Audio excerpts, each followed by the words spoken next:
What's up, guys? It's Jay with Jay's Creative Edge. Good to see you back. I wanted to, again, I already released a video to thank all our new subscribers and viewers, but I'm going to thank you again because we're getting an amazing response to a few of our videos. If you're watching this, please take a second to check out all of our other videos. Don't forget to, which side is it, Matt? Like, subscribe, like that. Hit that bell. That lets you know when we release new videos. But again, thank you so much for your support, guys. I hope you're enjoying the content we're putting out. It's been a little crazy lately, so our content's been a little slim, but we have some cool projects coming up, and today I think we're just gonna take sort of a few minutes to go over some of the overwhelming amount of projects I have to get to.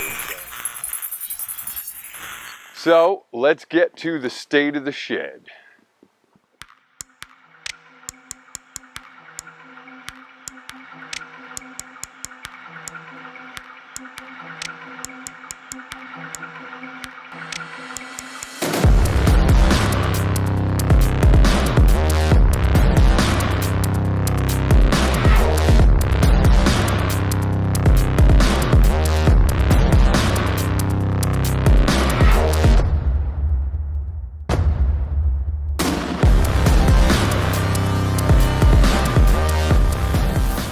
So here she is.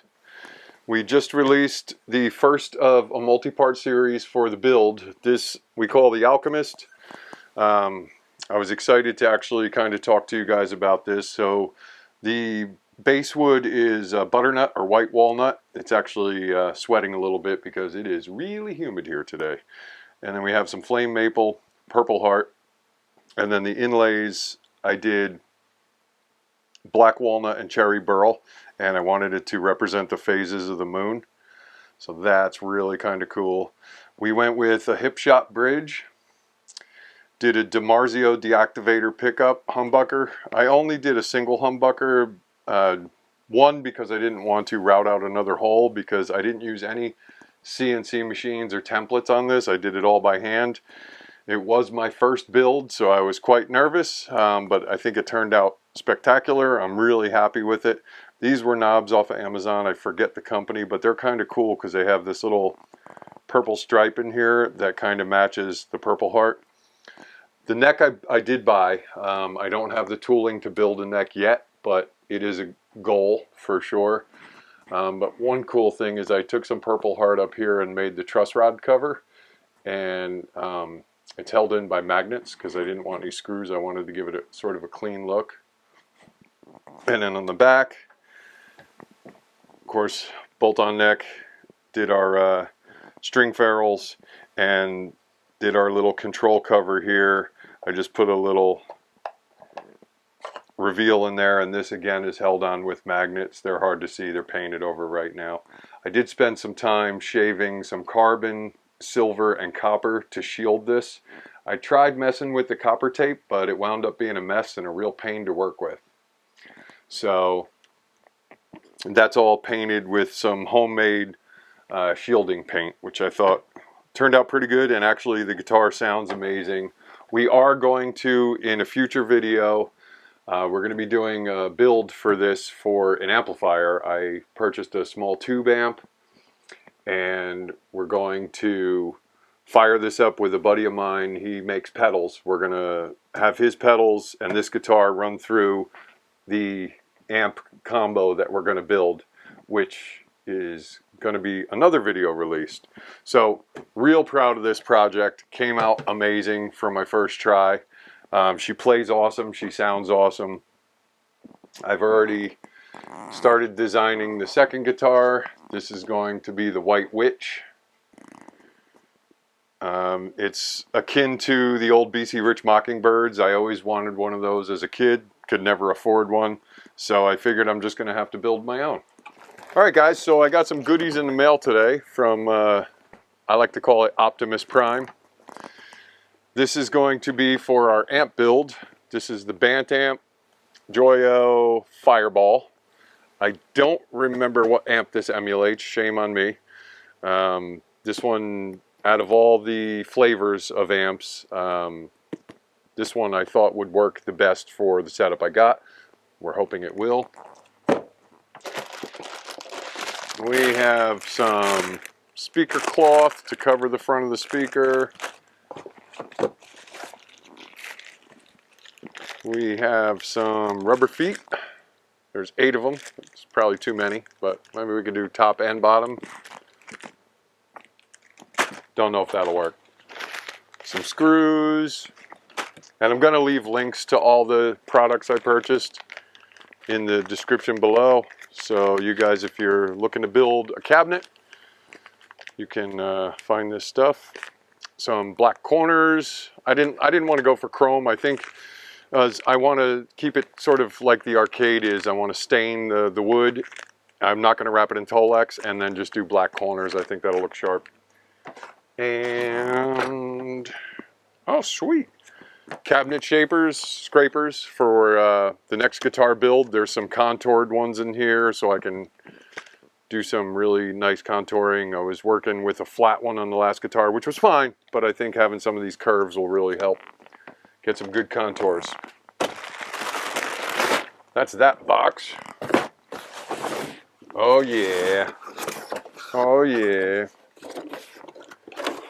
And the 10-inch Eminence Raging Cajun. This is going to be the star of the cabinet.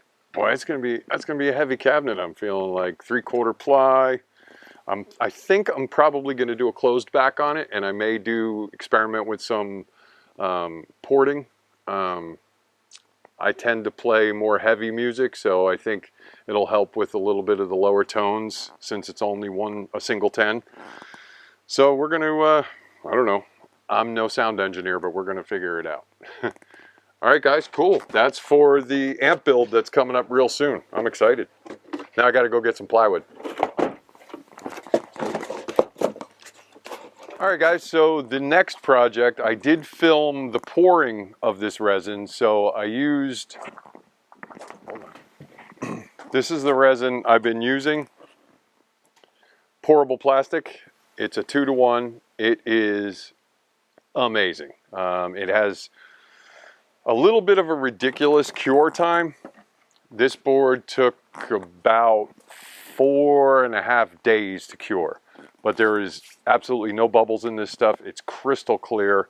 If you measure it out correctly, it's been fantastic to work with. So I just wanted to show off the board because I showed the pour, but I never got to show off the board. This thing came out absolutely gorgeous. It's a pearl white resin that I used.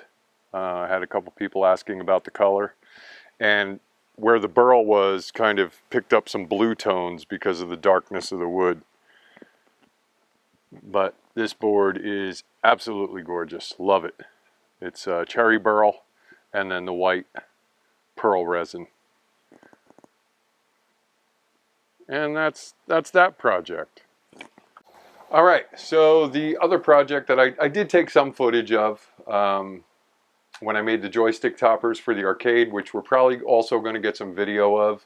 I did some quick videos on it, but I think we're going to maybe get some video play, us playing video games recorded, and Matt will take some way better pictures and video than I could of it, so we'll do that probably in the future as well.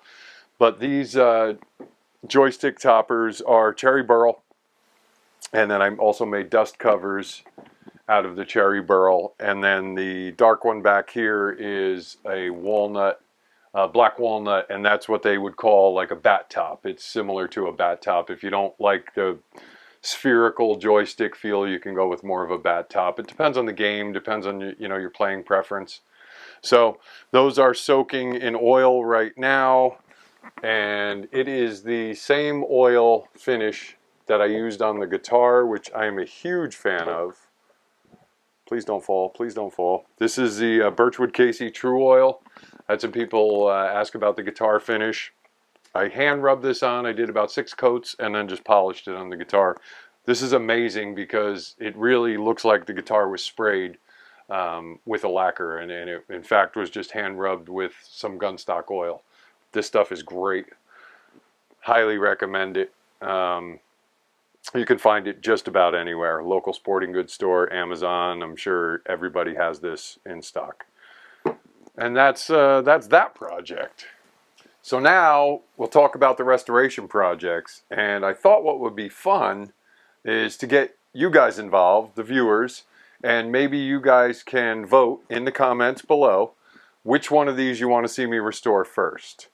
So the first one we're going to take votes on is the Craftsman bench vise. I believe this is from the 50s. It has the bullet front end on it, which I love. It's just so retro. Craftsman logo. This one is seized up pretty good, so I'm hoping that we can bring this back to life. I want you guys to vote on these, which one you want me to do first. So it's the Craftsman bench vise. The next one in line is the, what I believe is a 50s or 60s Craftsman, I call it a lunchbox because it looks like a lunchbox. It's a toolbox that has a tray in it. It's in fantastic shape. So that would be the next one to vote for, and you can do that below in the comments. And then the third one is this Dunlop scroll saw. It's pretty cool, cast iron top. It does not have a motor. I don't know if I'm going to put a motor on it, not sure, but we're going to clean this one up as well.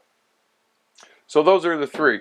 Pick one of those, let me know which one you want to do first, and we're going to soak it in some magic sauce that we love to use, the Evapor Rust, and then we're going to prime them, paint them, polish them, get them all like back to good.